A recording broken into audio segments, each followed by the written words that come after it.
Buenas tardes, señores. ¿Cómo le va? Buenas tardes, ingeniero. ¿Todo bien? ¿Qué tal? Esperemos unos segundos que vayan ingresando sus compañeros, ¿ya? Y comenzamos.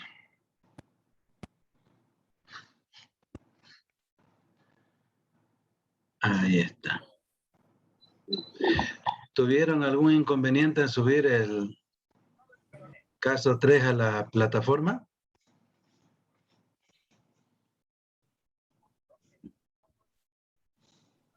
Yo todavía no aparezco, ingeniero. Ya. Voy a volver a insistir con el ingeniero Corine. Como le pasé el primer listado y ya los habilitó a muchos, pasé un segundo listado con los que me comentaron que todavía no habían podido ingresar. Entonces ese segundo listado voy a insistir para que los habiliten, ¿ya? Mientras tanto, van subiendo al clásico. No se olviden, por favor. Porque de ahí también yo estoy revisando cada uno de los casos que me están pasando. Sin descuidar el tema del formato. Eso no se olviden, ¿ya? Vayan habilitando sus cámaras, por favor. En este momento les voy a comentar las observaciones que fui anotando anoche, mientras ustedes defendían, para posteriormente ya comenzar con nuestro caso 4. ¿Bien? Sería bueno que se anoten. Durante las defensas de anoche he visto que muchos de ustedes, no todos, todas estas observaciones que les voy a hacer no son generalizadas. En algunos se presenta y otros no. Cada quien sabe cómo defendió y se va a dar cuenta si se refiere a la defensa de manera individual, ¿ya? Entonces, mucho estoy escuchando cuando defienden que utilizan el término L1, L2, L, R1, R2. De uno vi, si no me equivoco, que a un costado colocó una nomenclatura, una tablita donde decía L1 es tal cosa, R1 es tal cosa, R2 es tal cosa y así sucesivamente. Lo conveniente es eso. No se acostumbren a recitar los ejercicios. Nuevamente les repito y les voy a repetir hasta el cansancio. Los ejercicios, sus micrófonos por favor, los ejercicios no se recitan, ¿ya? Se los explican, se los describen, cómo llegaron ustedes a esos resultados. Por lo tanto, cuando ustedes dicen vamos a calcular L1, despejamos R1 por L y demás, no, utilicen la terminología correcta. R1 es reacción en el punto 1.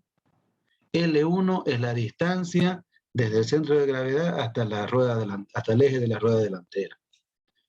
L es la distancia entre ejes. Llamen a los elementos por su nombre.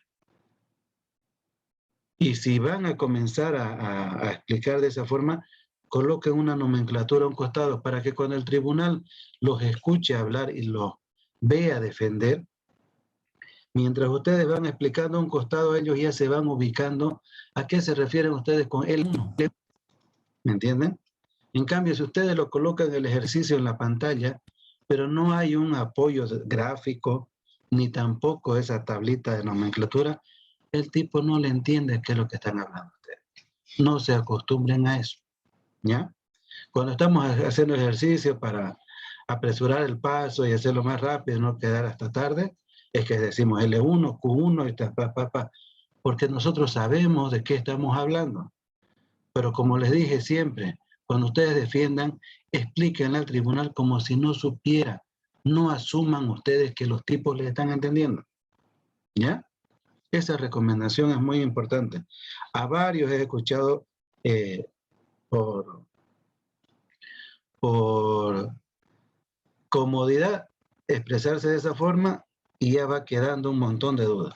Porque el tribunal puede decir, ¿y qué era L1? ¿Y qué era L? Y les va a preguntar y ustedes van a tener que volver atrás y explicar lo que ya podía haber quedado explicado. Otro punto importante, explicar las ecuaciones, no recitar los valores. Los números ya están ahí. No necesitan decir, se calculó tanto por tanto y dividimos entre tanto. Expliquen las ecuaciones, las magnitudes que manejan las ecuaciones.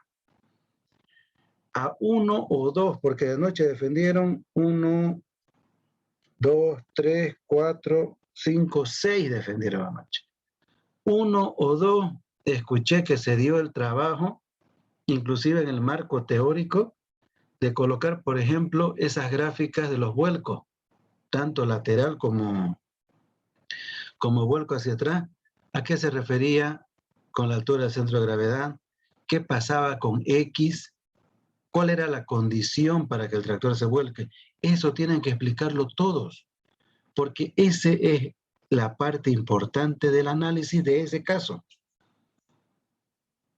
Si ustedes colocan la gráfica, o en muchos de los casos no la colocaron, y comienzan a decir, vamos a calcular el ángulo de vuelco hacia atrás, tangente inversa de alfa, que es igual a L2 dividido entre la altura, pero no dice nada eso.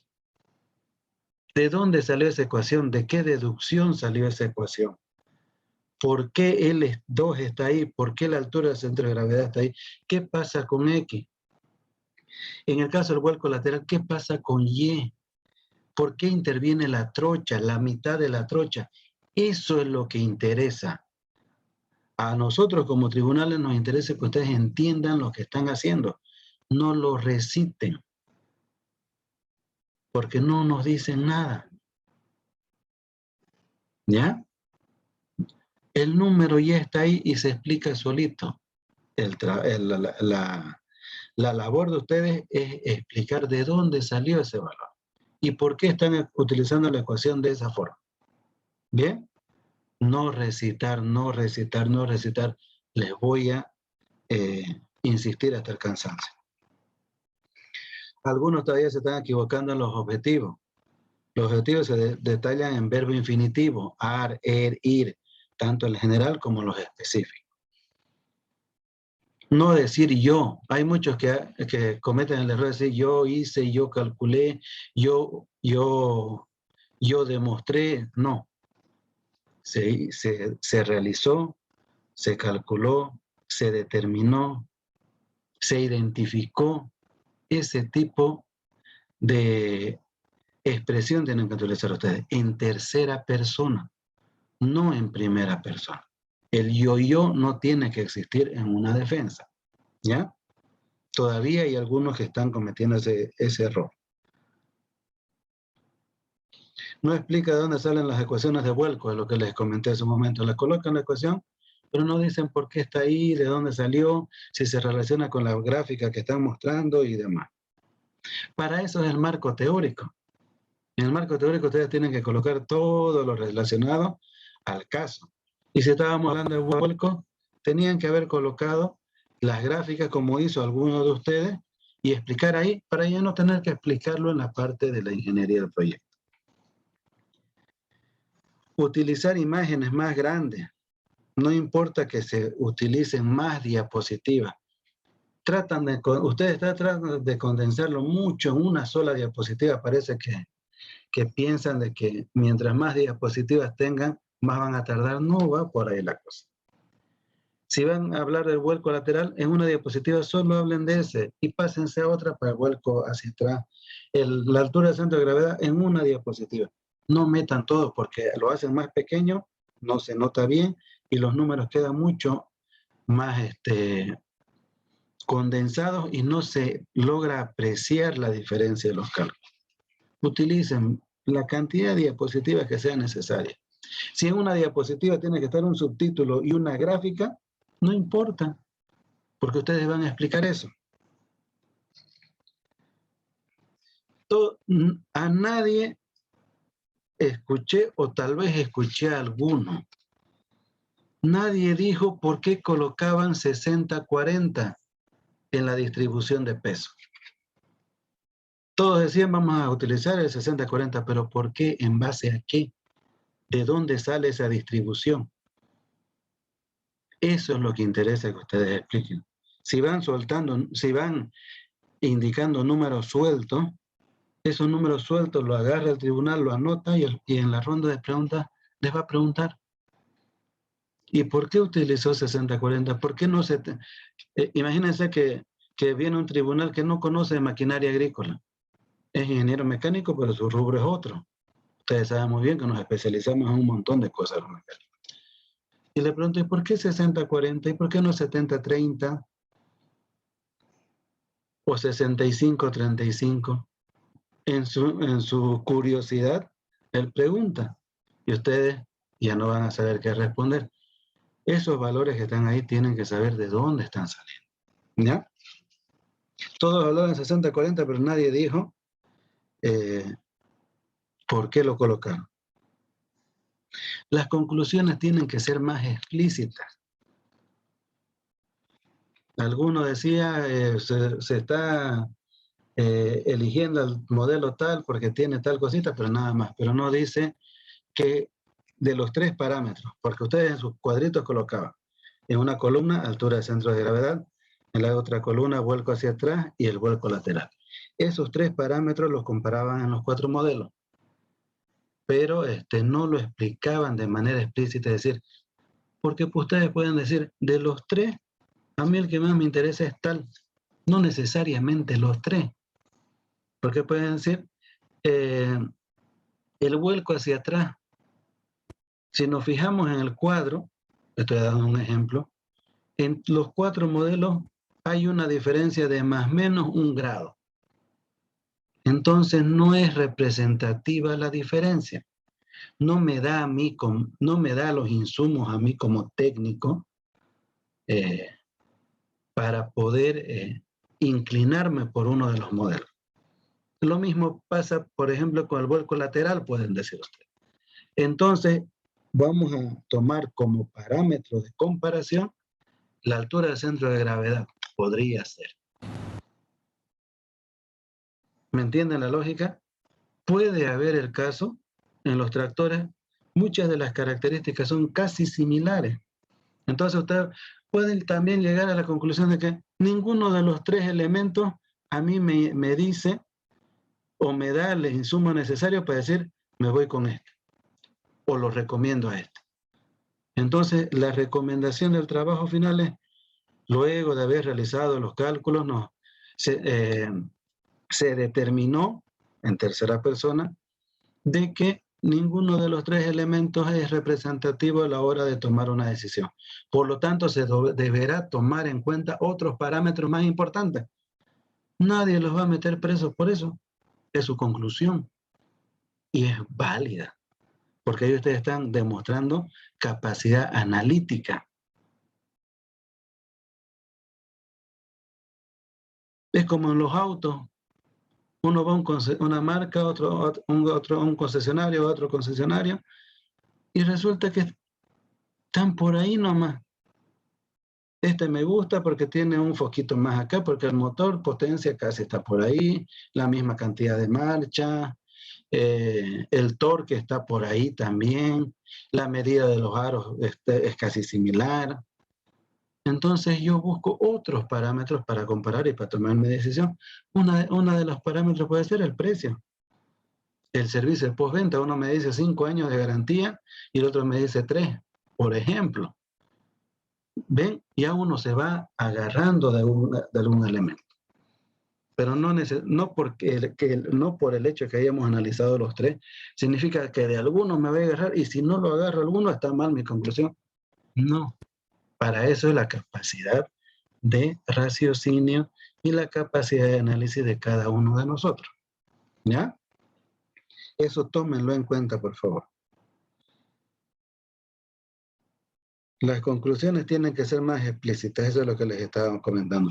Lo de la nomenclatura, no se olvide.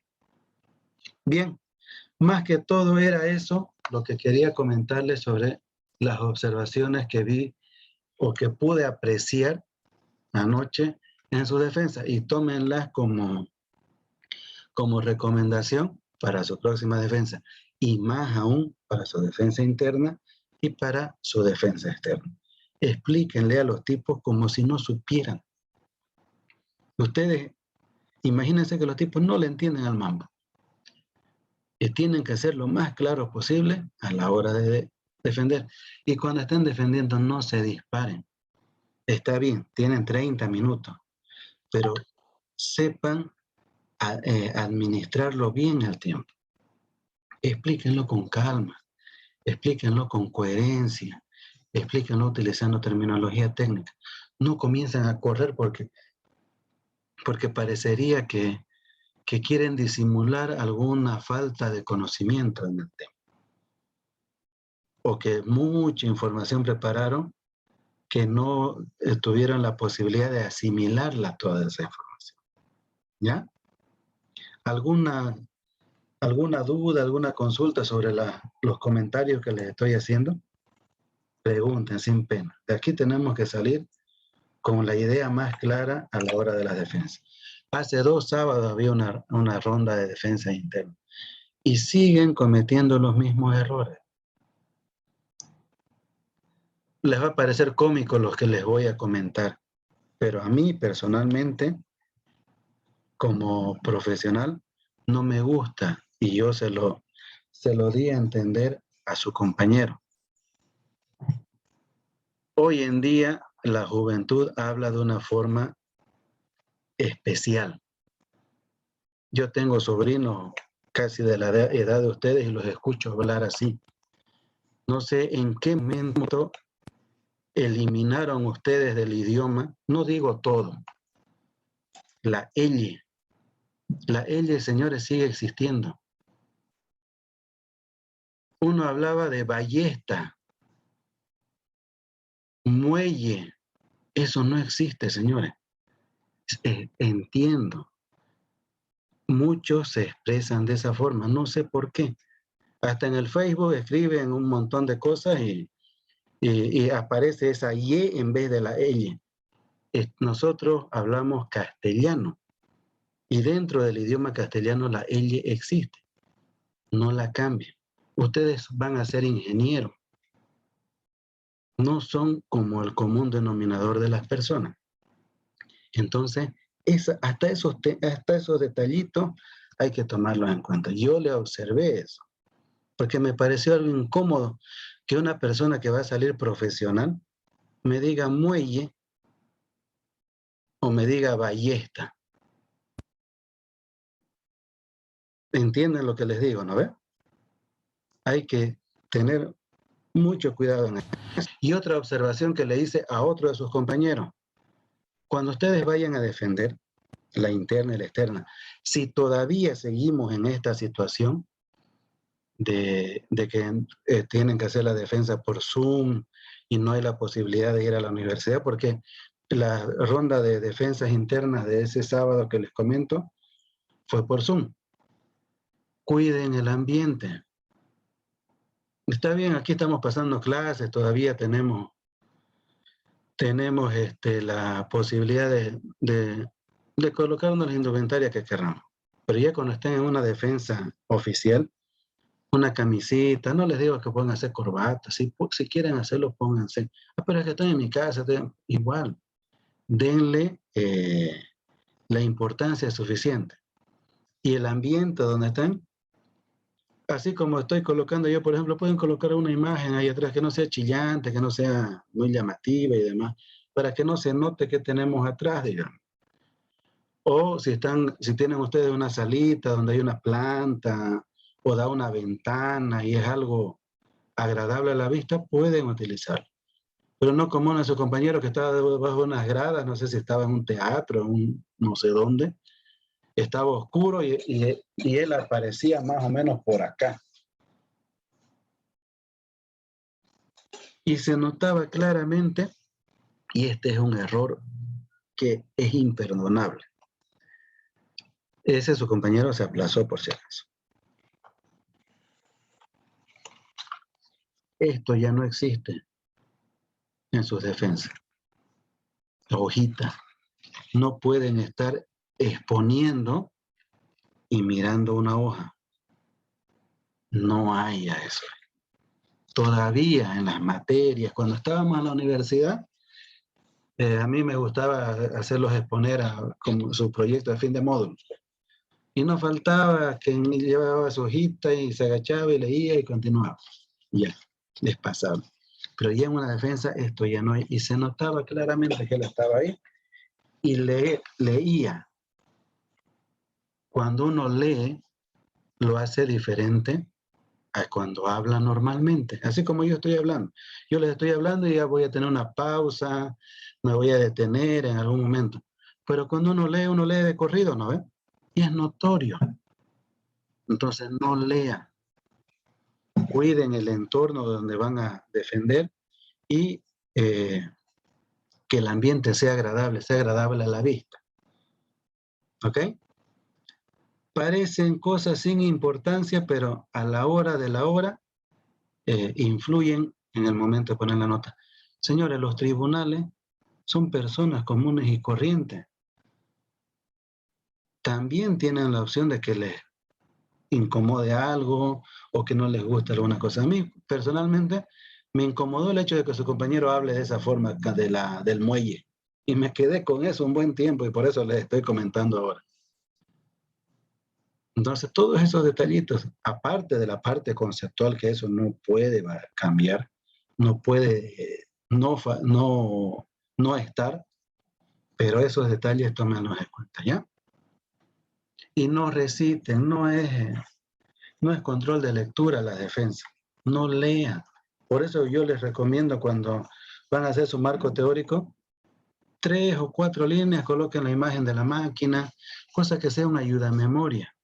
Que ustedes lo lean y ya se acuerden y comiencen a carburar en la cabeza y comiencen a expresarse, porque aquí lo que interesa es lo que ustedes hablan, lo que ustedes demuestran de capacidad de análisis del caso que se les habla. Los números, las imágenes están ahí y hablan por sí solas. Y si las leemos, no tiene sentido. ¿Bien? ¿Alguna duda, alguna consulta? Me dio una pregunta sobre lo que nos decía. Entonces, ¿es válido, por ejemplo, en la parte de ingeniería, en la exposición, es válido poner la nomenclatura de cada sigla ahí, abreviada?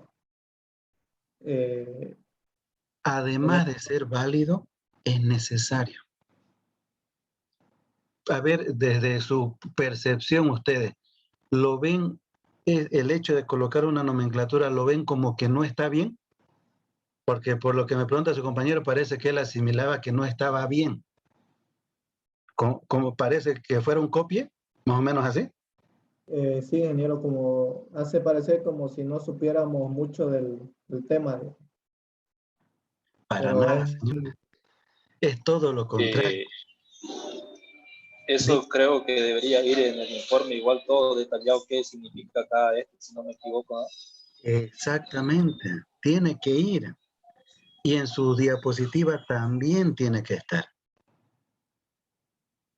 En la diapositiva mucho más, porque no somos computadoras, no nos vamos a memorizar todos los conceptos y todos los términos. Entonces, si utilizan su nomenclatura ahí, ojo, no les digo que la van a recitar la nomenclatura, sino que cuando ustedes digan R1, ahí está R1 y significa que la reacción en el punto 1. Entonces, uno como tribunal lo escucha expresarse usted y tac, mira en la tablita, significa tal cosa. Es ayuda a memoria para usted, como también es una aclaración para el tribunal. Es muy válido y es necesario. Y más bien denota de que ustedes se están percatando de que tiene que existir ese dato. Y están dejándolo lo más claro posible. Que yo ya sobre eso, como tribunal les pregunte, ya es pues una macana. Si ya está ahí, no tiene sentido. Ay, ¿qué era L1? Ustedes le colocan, L1 significa tal cosa.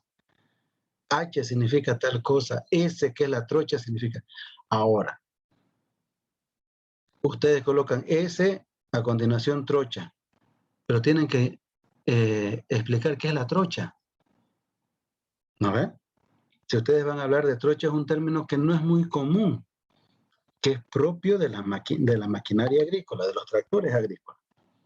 Entonces, te dicen, truche la distancia que existe entre el centro de una rueda y el centro de la otra rueda, pero del mismo eje. Distancia entre ejes, la distancia que existe entre el centro de la rueda delantera y el centro de la rueda trasera. La altura del centro de gravedad es tal cosa, el radio de rodado delantero, el radio de rodado trasero, van explicando.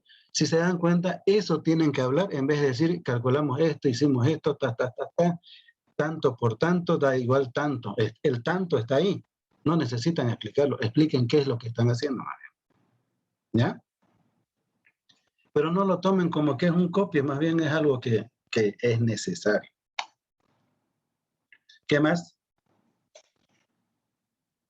¿Dudas, consultas? Aquí estamos para aclarar las cosas. Dime una consulta, quería hacer. Dígame. Eso de la defensa externa, por el momento está haciendo por Zoom, ¿no? Y la defensa externa igual es por Zoom o todavía. De las defensas externas creo que están siendo presenciales, porque hay un grupo de docentes de mecánica, por ejemplo, y yo veo que una persona de la universidad coloca, señor ingeniero, recordarles que el día de hoy hay una defensa en el aula tanto de eso. Entonces están yendo. Al parecer las defensas externas sí son presenciales. Las defensas internas han sido virtuales. Me imagino que es porque, por ejemplo, nos ponen en pareja nosotros. 2 docentes atienden a un grupo de 6 estudiantes, por ejemplo. El primero defiende a las 8, el segundo a las 9, el tercero a las 10. Y para que no se aglomeren todos en el mismo lugar, en el mismo momento, por el tema de la pandemia, me imagino que lo están haciendo virtual. Pero como las externas ya no depende de eso, ¿no ve? Ya son individuales, cada quien va llegando a la externa de acuerdo a sus condiciones, si ya se puso al día o ya presentó su caso, o no sé, en función a qué estará, pero ya llegan por separado a la defensa externa. Y es por eso que ya están siendo presenciales. En cambio, como llegamos en grupo todavía para la interna, ahí sí, al parecer la universidad está tomando los recaudos de que no haya mucha gente en los pasillos, pues, ¿no? Y en las aulas. Hasta que el Ministerio de Educación diga ya se libera todo y otra vez volvemos a la universidad. Pero hasta el momento no hay nada de eso. ¿Qué más, señores? Pregunten sin pena. En los 4 tractores que nos dio por decir, de los 4 había uno que tenía de potencia 106. ¿Eran del mismo rango? Porque yo primero había trabajado todito de 120, había uno nomás que tenía 122. Ya. Después me dijeron que tenía que trabajar con el que me había dicho. El de 106, usted, ya córtale su micrófono, porque está en laboratorio usted, ¿no? Y se escucha la bulla. Pregunta y lo corta. El de 106 debe ser 7630. ¿Qué pasa con esos tractores? Cuando se los analiza, se ve. Y esa es la pelea que siempre tuvimos con Valtra nosotros. Valtra nos dice, ¿cómo ustedes van a comparar el BM110 que tiene 116 caballos con el 7630 de New Holland que tiene 106? El BM110, precio de venta, $54,000. El 7630, 49. 48, dependiendo de la época, si tienen harto stock y demás. Entonces nosotros decíamos, no podemos competir en las mismas condiciones, el precio es diferente. Claro, porque la potencia es diferente, pero jalan lo mismo. ¿Y al agricultor qué le interesa? Que jale el mismo tamaño de implemento. Que sea más grandote, más pintudo, más bonito, que tenga más chicha. No va a ir a la plaza con ese tractor. No va a ir a buscar pelada con el tractor. Va a trabajar con el tractor en el campo. Y esa fue siempre la pelea, por ejemplo, y bien que tocó ese tema. Entonces, como técnicos no tenemos que basarnos en los números solamente. Ya cuando ustedes vayan al campo laboral y tengan la experiencia, se van a dar cuenta que hay ciertos detalles que se salen de los rangos. Y es lo mismo que nos decían los que venían de la fábrica, los encargados de la parte comercial de exportación, no pueden comparar el 7630 con el BM110. ¿Por qué? Si jalan lo mismo. El BM110 jala 20 discos de romplado. Al 7630 póngalo 20 discos de romplado, se lo lleva pitando. Y es más sencillito y más vaina, perfecto. Pero hacen el mismo trabajo. Es por eso que yo se los coloqué, porque yo tengo que colocarles algo real. Si no, pues los colocamos a lo que dice el catálogo. Los catálogos dicen, parecerían que son términos técnicos, pero los catálogos son manipulados por la parte de marketing. Y marketing por vender va a ser cualquier cosa. Porque eso de las normas es un chiverío que nadie le entiende y que simplemente sirve para apantallar a las personas para que compren. Porque si ustedes se fijan, hay un montón de normas. Está la 14396, está la SAE J1995. Antes trabajábamos con la ISO NBR 1585. Ese BM110 tiene 3 potencias. Con la 1585 tiene 110 caballos. De ahí viene el término del modelo 110. Con la 14396 tiene 116, con el que hemos trabajado nosotros. Y si ustedes se fijan más arriba, dice SAE J1995, 120 caballos. ¿Y a cuál le vamos a hacer caso? Pero esos son datos comerciales para venderlo. Por eso es que nosotros como ingenieros mecánicos, en el primer caso nos hemos dado el trabajo de descontar de la potencia de motor a la barra de tiro, porque el tractor va a jalar con la barra de tiro, no va a jalar con el motor. Y además, vean cómo hay que comenzar a hilar más fino cuando uno habla de máquina. Potencia máxima, dice. A continuación, revolución, 2300 RPM. El tractor no trabaja a 2300 RPM. Entonces, nunca lo vamos a trabajar a potencia máxima. Ya cuando estemos en camino, ya cuando estemos corriendo, llevando una chatatolva o esté yendo solo por carretera, ahí puede ser que lo aceleremos hasta que llegue a 2200, 2300. Pero jalando el implemento en campo, él no debe pasar de 1900 a 1950 RPM. Entonces los 116 caballos es simplemente referencial. Por eso, cuando llevábamos Agrícola 1, yo les comentaba, un tractor no se compra por la potencia, porque la potencia está íntimamente relacionada con ¿qué? Velocidad de desplazamiento. ¿Qué es lo que interesa a una máquina pesada? El torque. Porque el torque al final se traduce en esfuerzo de tracción. ¿Cómo va a arañar la máquina, en término vulgar? ¿Cómo va a traccionar la máquina para seguir avanzando? Porque no se olviden que tiene un lastre, tiene una carga atrás, que además de ser una carga, está clavada en el terreno. Entonces está poniendo una resistencia bastante fuerte. ¿Qué nos interesa? El par motor, el esfuerzo de tracción. Entonces, la potencia puede decir muchas cosas, pero al final lo que interesa es el esfuerzo de tracción. Cuando hacemos un comparativo técnico tenemos que tomar en cuenta todos esos detalles. Porque al final vamos a recomendar nosotros, usted trabaje con este modelo porque de acuerdo al análisis que se hizo, es el más conveniente. ¿Se entiende la lógica?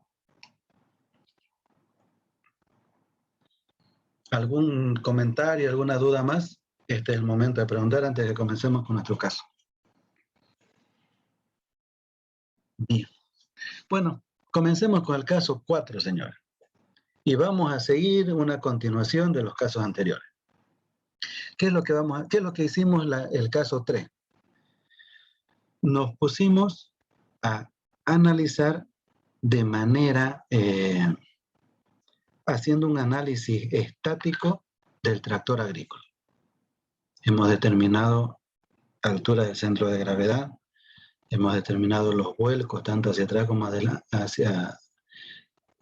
hacia atrás como lateral, ¿Para qué? Para determinar la capacidad de estabilidad que tenga la máquina cuando trabaja en pendiente y en terrenos con desnivelados. Pero si se dieron cuenta, ahí lo analizamos solamente al tractor solito, valga la redundancia, al tractor solito. Pero ahora le vamos a conectar el implemento para ver de qué forma esa fuerza que demanda el implemento hace que cambie o varíe esos valores que nosotros ya hemos encontrado. Porque como les dije desde siempre, el tractor solito no sirve para nada.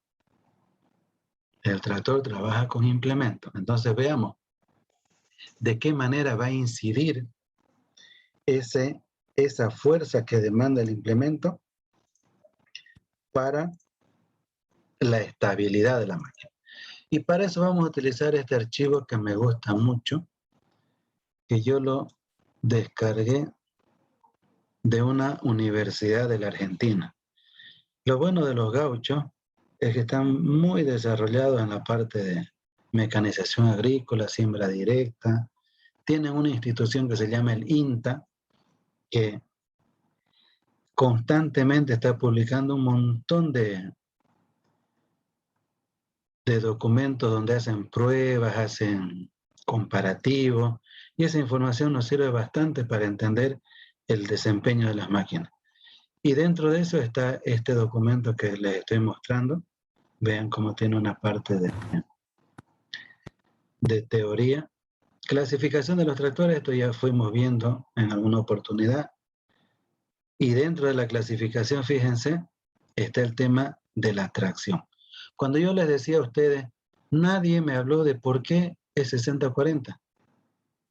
Ustedes ahí, cuando estaban defendiendo, deberían decir, para el cálculo que vamos a realizar en este momento, se va a tomar la distribución de peso 60 en el rodado trasero y 40 en el rodado delantero. ¿Por qué? Uno cuando explica tiene que lanzar preguntas. Obviamente no va a responder nadie porque uno solito está exponiendo. Lanza preguntas para responderlas al mismo tiempo y demostrar que sabe lo que está hablando. Y ustedes deberían decir ahí, vamos a tomar esta distribución de peso. ¿Por qué? Porque esa distribución de peso está en función al tipo de tracción de la máquina. Los tractores agrícolas tienen una serie de clasificaciones. Se clasifican por segmento de potencia, se clasifican por tipo de transmisión, se clasifican por tecnología embarcada que tienen. Y otra de sus clasificaciones es el tipo de tracción que tienen. Porque no todos los tractores son iguales. Y ahí ustedes ya ingresaban al plano de explicar los tipos de tracción 4x2, 4x4 TDA, 4x4 permanente. Y de todas esas, los tractores sujetos a estudios en este momento tienen este tipo de tracción, al cual corresponde esta distribución de peso. Y por eso que vamos a trabajar con 60-40. Ahí quedaba más que claro. ¿No ves? Entonces, aquí está una de las clasificaciones en cuanto al tipo de trabajo que realiza y demás detalles. Tractores especiales. Y aquí está lo que les comentaba, por ejemplo.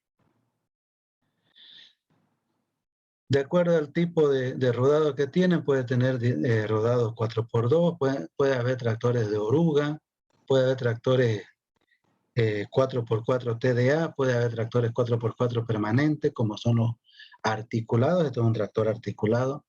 Antes de continuar, por favor, pido que salgamos y volvamos a ingresar, ¿ya?